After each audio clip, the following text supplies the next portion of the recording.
Hello there, people of the internet. Today we're going to be having a look at a pretty gosh darn powerful cartridge. I'm out here with a 300 Win Mag, as I'm sure you guys can see right there. A little bit of size comparison. Right here's a 300 Win Mag compared to a 30-06. Of course, the 30-06 is going to be a little bit smaller and it's going to have a little bit less performance than our 300 Win Mag, but we're going to go ahead and talk about the ballistic capabilities of this cartridge. Now, what I'm doing here is I'm talking about a whole bunch of different cartridges that I happen to have access to, and I'm doing it in an effort to earn my way up to 100,000 subscribers. So if you like this kind of content, subscribe to the channel. Hopefully this video earns your subscription because you are among the you're among a crowd that I think you're going to get along with.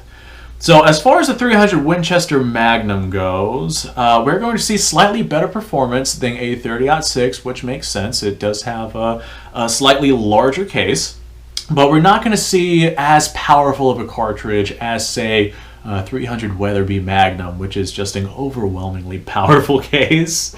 So this right here is a good cartridge if you are looking for something a little bit more powerful than, say, 30-06, or something a little bit more capable than a 30-06. Let's have a look at the ballistic capabilities of our 300 Winchester Magnum. I actually don't have a rifle chambered in 300 Winchester Magnum, but I have plenty of 300 Win Mag ammo, so I might look into getting myself something like this for future video content creation. This right here is a powerful cartridge, and it's way beyond the scope of basically anything that I need to hunt, I need to use for hunting here in the state of Florida. I basically hunt in jungles, and I don't really shoot past 100 yards because that's basically a shot that you're never going to have because you're surrounded by jungles and woods.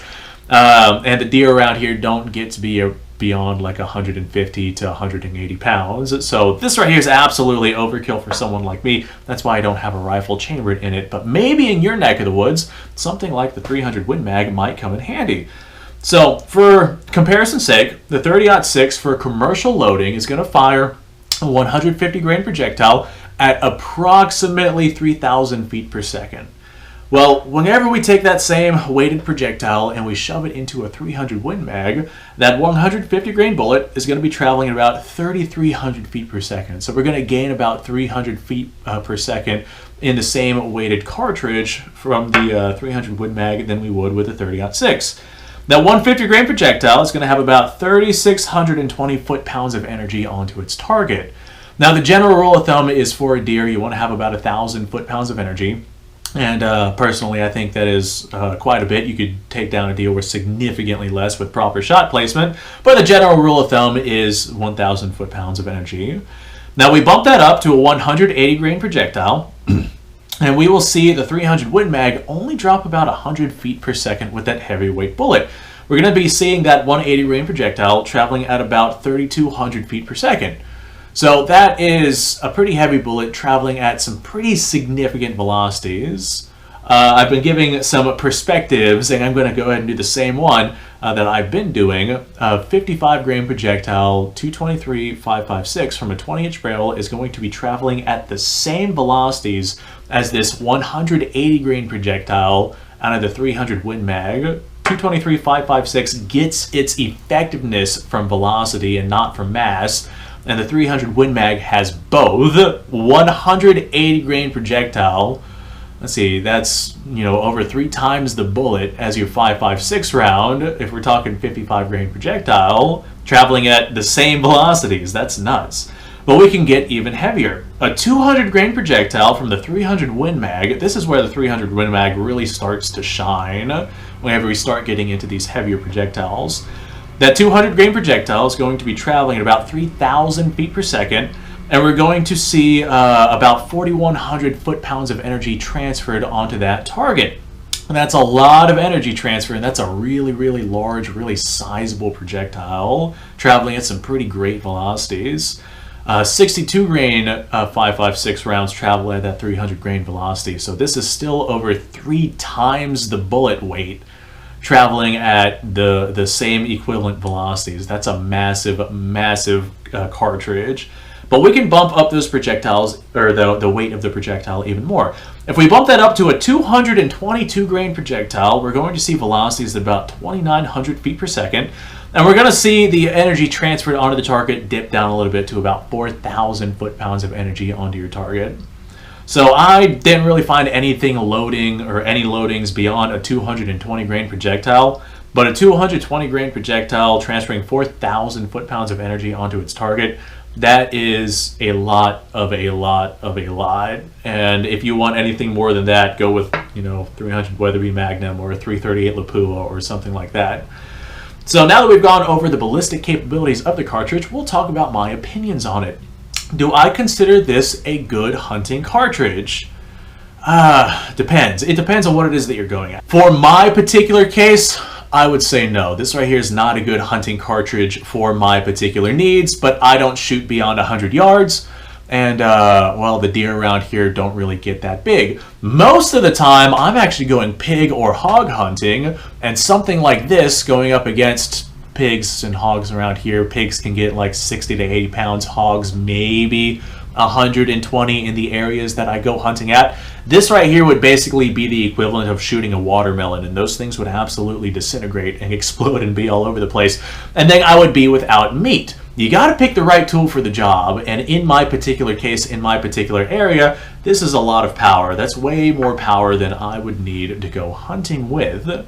Now, that being said, if you're living up north and you're going after large game, or you're in the Midwest and you got to deal with open plains and shooting at incredibly long distances, maybe a nice, powerful cartridge like this would come in handy for somebody like you. So, yeah, I'm going to go ahead and leave that at maybe, because that's a lot of power for somebody in my situation, but it might be exactly what somebody like you would end up needing. So all this being said, I don't have a whole lot of experience with the 300 Win Mag, but I would like to get myself a rifle chambered in this, and maybe I'll do that for this channel down the road. If you want to see that, go ahead and subscribe to the channel and stick around, because that would be fun. We'll compare this to the 30-06 and see if the capabilities really matter all that much, because 30-06 is really not all that expensive for what it is. And it's easy to find, unlike 300 Win Mag, which can be quite pricey compared to 30-06, and significantly less available as well, especially in the area that I am in. So what are you guys' thoughts on these particular cartridges? What is your thought on the 300 Win Mag? Let me know down below. All this being said, thanks for watching, folks. Appreciate your time. Like, subscribe, share. Description below has a link to all sorts of stuff. Go check it out. You guys go off, have yourself a fantastic day, and I will see you guys on the next episode.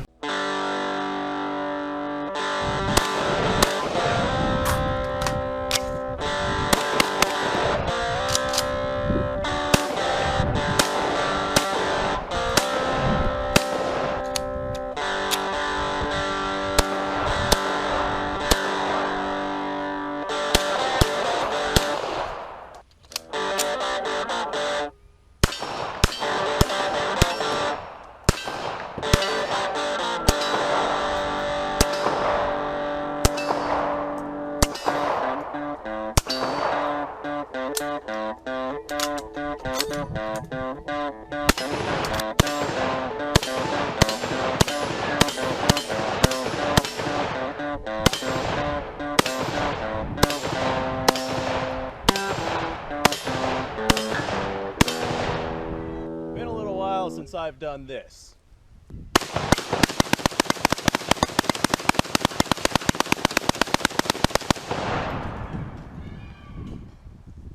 Bonnie and Clyde be damned. The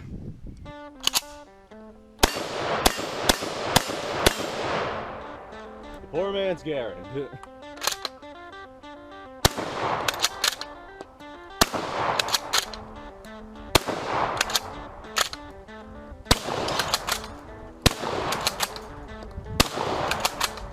Shame that bolt-action shotguns aren't more mainstream.